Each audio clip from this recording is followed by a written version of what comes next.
My name is Kim Embretson, and I want to talk a little bit about the Otter Tail River Project and the ways that I was inspired by the natural surroundings of the river, but also by the contrast of the human-built environment that's had an impact both on the river and the river having an impact on the human environment around Fergus Falls. I've been inspired by the work with John Cox at the community college. In my retirement, I wanted to do something creative. So I took a class at the college and found out that it was kind of fun to keep drawing, and took a class in painting. And as I learned more about painting, I also had to start to think, well, what am I going to paint? My almost 20 years of living in Fergus Falls, I've been amazed by the river that flows through.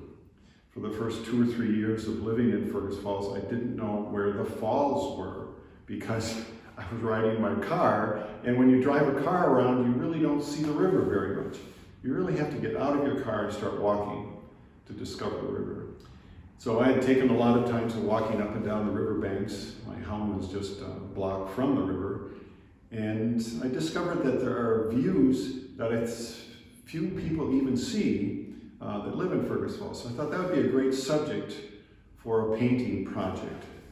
So while I was taking my painting classes, I started painting different rivers, scenes. Do some of it plein air, go out and stand by the river and actually paint it. Some of the images, like the one with 32 degrees below zero, you can't stand there and paint that scene, but I did take photographs of it and then interpreted those photographs for the painting. So over a year's time, I was able to gather 13 different images that I thought were important and continue to paint them. I often discover that I paint by mistake. Some people paint by number, but I find that it takes me several attempts to get a picture or a painting in the way that it starts to reflect the emotion that I felt when I stood at that scene and saw it. But as I was working on it, it was important to know that every place along the river, I knew it better because of the human environment, either a bridge that went across or a dam that was by the river. And I started to think, I wondered what Native Americans thought about the river, that they would know it by the trees that were growing alongside of it, or the stories they would tell about adventures they had when they went up through the falls by canoe, or if they had to portage around, that they would have known it from its natural environment. So I wanted to create a series that contrasted those two. So in every image that I have, there are elements of human environment effect on the river, and also how the river has affected the human environment that's been built around the area that we now call Fergus Falls. So in this picture, even though you can't really see the dam very well, there is a retaining wall that has been catching the frost and the foam that has developed when it's in the wintertime. And the river's course drops about 50 feet here at Pisgah Dam, and so that spray that comes up from the falls creates these beautiful hoarfrost in the trees.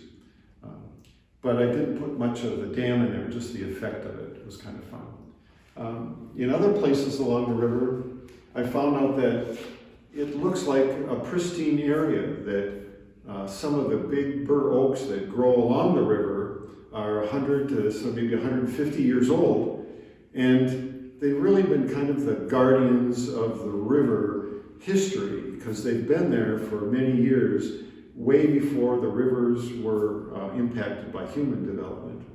But even in this picture, this ancient guardian tree that keeps track of the history of the ancient river, the water behind it is more like a lake because it's been dammed up. The falls have been obscured by the dam that's just to the right of the image.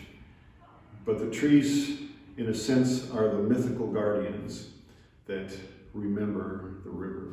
The one image where I do have humans in it, I had a couple of young men that were down fishing right across from Hillcrest, right next to the old milk plant. But it was an evening time, it was this calm setting, and the shadows from the, at that time, abandoned milk plant were starting to cast across the river. But in this one, the grasses that have grown up are another impact of humans on the river because of the fertilizers and nitrogen that's been washed down the river has created almost a grassland of growing up across the riverbed. And Hannah Park is across the way, and if any of you have been to Hannah Park and know you try to put a boat in there, it's very shallow and lots of river grasses are growing there. So it's both a statement about the environment as well as a statement of just the beauty of the river in that area. One of the things that always intrigued me about the river is the changes that happens when the winter comes in. This image is taken from the bridge, the North Tower Bridge, which is just been put in the last 10 years. And by standing on that bridge and looking to the east, I saw that the ice would break up and reform and open up and reform again, and it created this wonderful images of gray in the wintertime. And so rather than the bright colors of summer, it was really an interesting study in the different subtle tones of gray that rivers produce.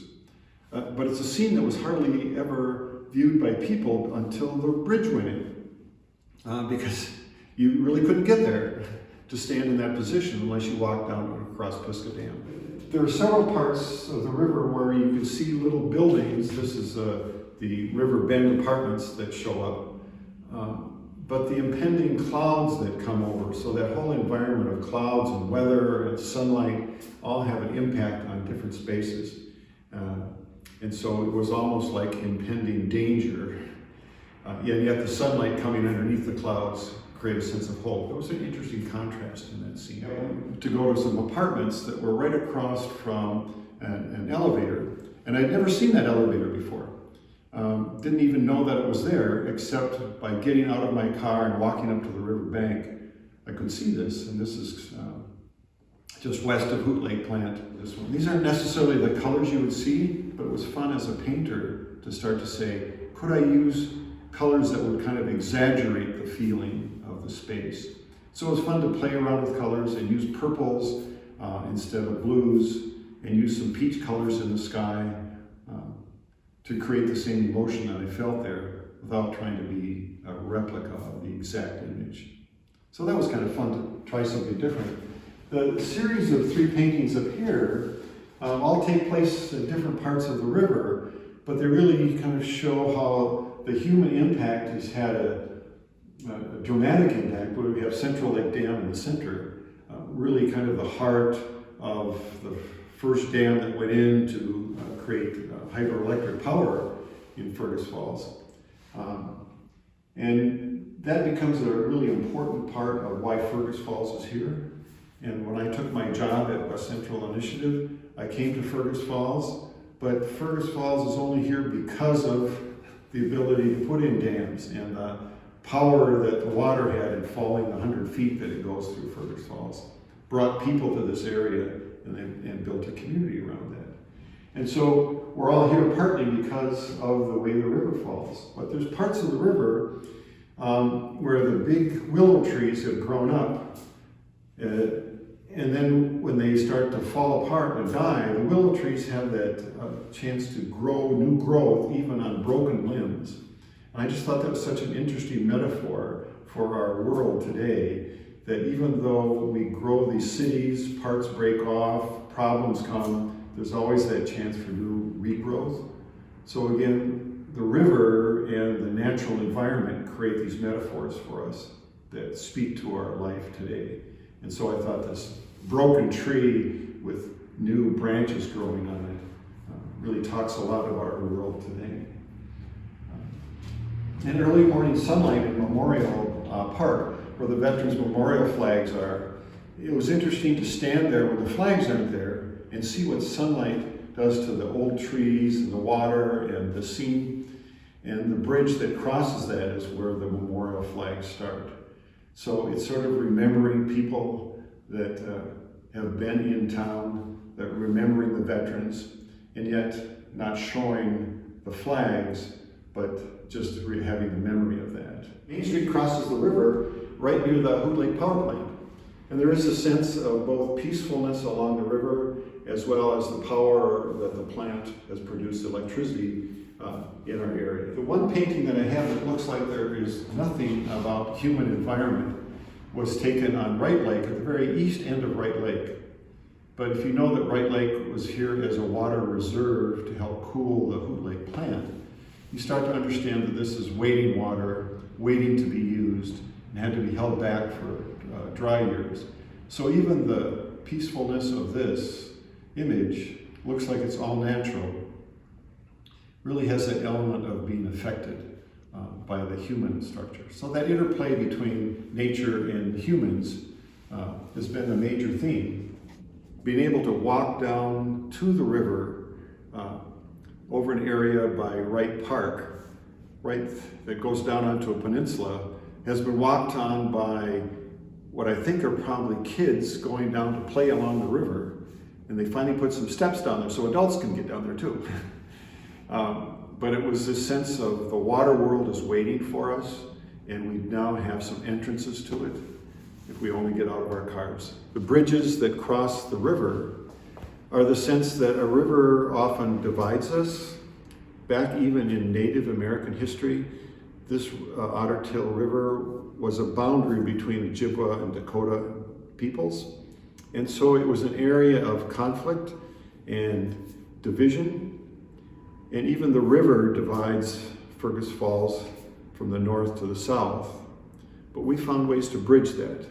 And I guess that's one of my hopes in my paintings, is that through art, we can find ways that we can bridge the divisions that we have in our lives and make us more connected.